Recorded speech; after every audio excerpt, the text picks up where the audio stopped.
Welcome to Pro Practice, your guide to piano mastery. I'm Josh Wright, and today's tutorial is based on the Prelude in A minor, M.65 by Maurice Ravel. Before we get started with any information about the piece or any of the tutorial aspects of the piece, what we're going to be going over, I'll just go ahead and play this piece in case you're not familiar with it.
All right, it's a very charming, beautiful, dreamy little piece. This was written in 1913.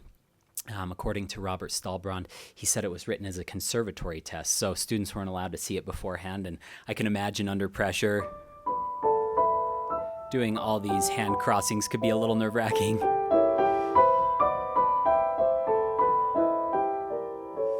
It's not that hard, it's just, first time seeing it might be a little scary.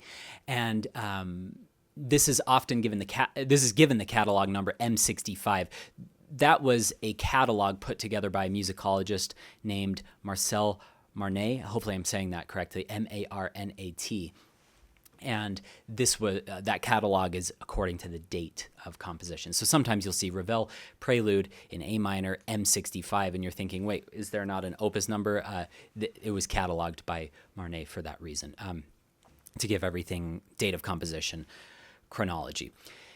This piece is a wonderful piece to start a student out with Impressionism. So if they've never played anything by Debussy or Ravel, this would be a great first choice. We recently covered The Girl with the Flaxen Hair, the Prelude from Volume 1 by Debussy, Volume 1 of his Preludes.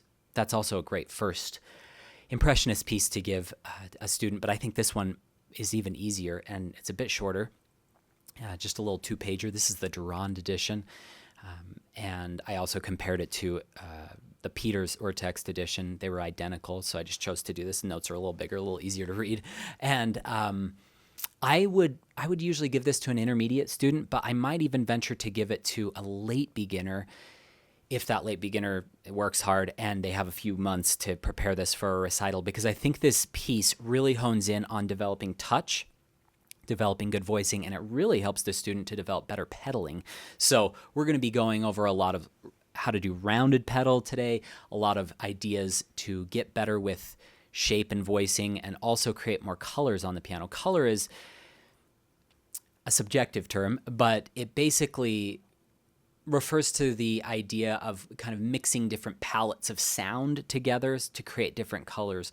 And that can be achieved through dynamics, through voicing, through rubato, taking time. I took a lot of time here. Ravel, his tempo indication is rather slowly and very expressively with a free rhythm. And then there is a metronome marking given of 60, which is quite slow, but it says about 60. So I think there can be quite a lot of fluidity in this piece. I think that's very desirable. According to the space you are in, you may want to use the una corda pedal. This piano is pretty colorful already, and so I don't want to start out with...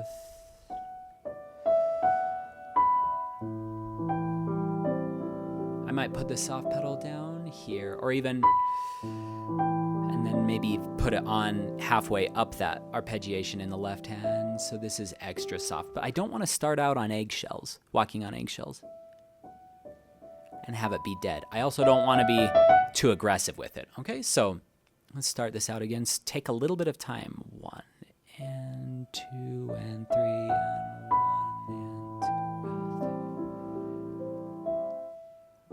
Okay, that's our first pedaling moment that I want to talk about. So no pedal. I guess you could, you know what, you could put it down and then change the pedal there. I actually would do that. You know what, do that. So adds just a little bit of color. You don't need it.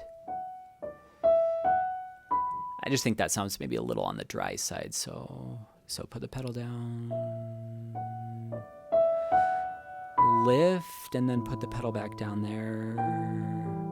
And we're going to crescendo to there. Also, notice how I take time, I rush, and then I take time. So I bookend just that little first measure, G-da-da-da-dum-bum, with time. I bookend it with time. So take a little time at the beginning, rush in the middle, then take time.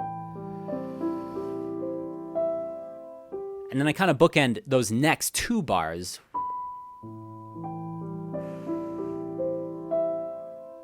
with time. So jazzy, beautiful. So I like to give a little bit of time. That's such an unexpected harmony. You can do one of 2 things. You could grow to there and then get softer to there. Or you could,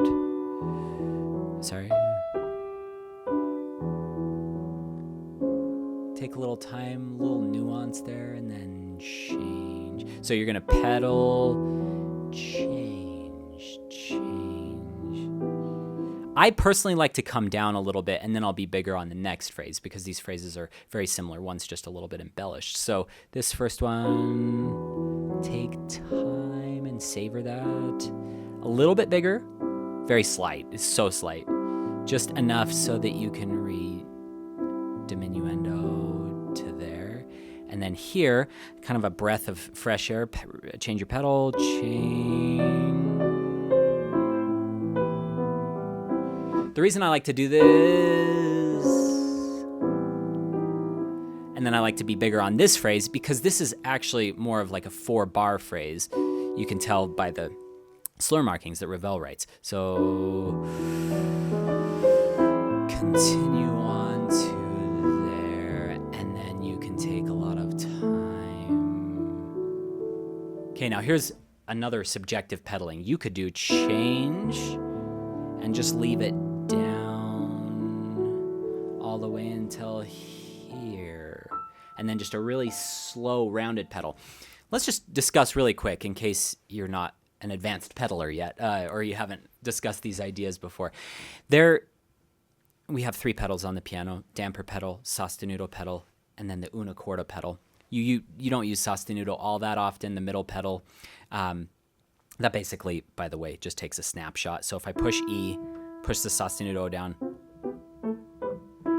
it will just hold down whatever damper is up at the time. The damper pedal lifts all the dampers. Those are the little pieces of felt that keep the strings silenced.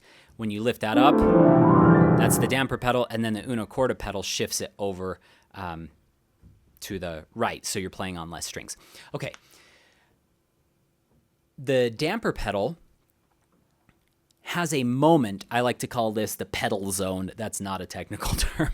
I just call this with my students to explain this concept. So you push the pedal down. Let's say that there's that much pedal give, or just pedal travel. Okay, let's say it's 1 inch or a couple centimeters. There comes a point where you can keep pushing down that nothing else is going to happen. The dampers are already off. As you release, those dampers are still hanging over the strings. There's a moment in time where the dampers barely start to engage with those strings. That's what I usually call the pedal zone. That's when you want to very, very gently release those dampers slowly onto the string. That will give you a very rounded pedal. So for instance, if in this bar, 1, 2, 3, bar 8,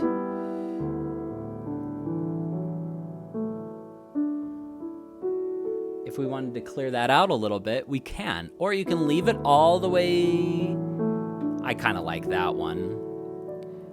But regardless of that, you don't want to go and suddenly throw the dampers onto the strings, because then it suddenly changes the mood that you just had. You had all this bass and this color.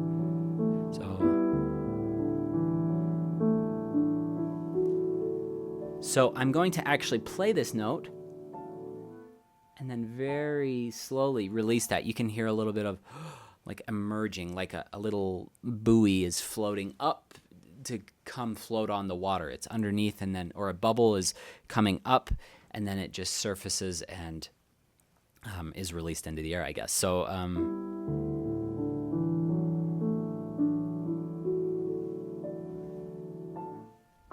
okay, if you want to clear it halfway, Jean-Yves Thibaudet, in his recording,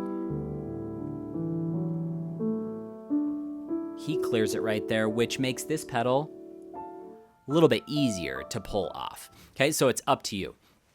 It goes without saying that we want to keep all of these notes in the left hand very colorful. A little tip that you can use is